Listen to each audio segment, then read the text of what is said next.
Er det ikke i kælderen?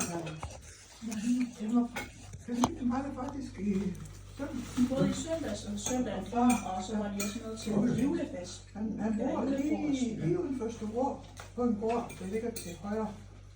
Ja. Og de har vist... Har man ikke faktisk du helt? Hvad var det? To farms. Hvad var det på? Og mod Jørgen, ja. Altså Ja. i Stasing. Ja. Og så lige 100-200 meter op, og så ind af en vej til... Ja. Så det er nogen, der kommer, altså i kirken en gang imellem, eller? Den, Det er sådan noget, eller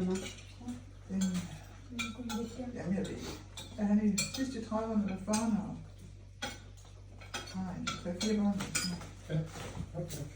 En lille mand med mørkt hår. Nej, jeg ved ikke, om lille. Ja, Lille rødt hoved. Mellem. Jo. måske. Var de med til første lavnsfesten? Ja, det var det. Hvad så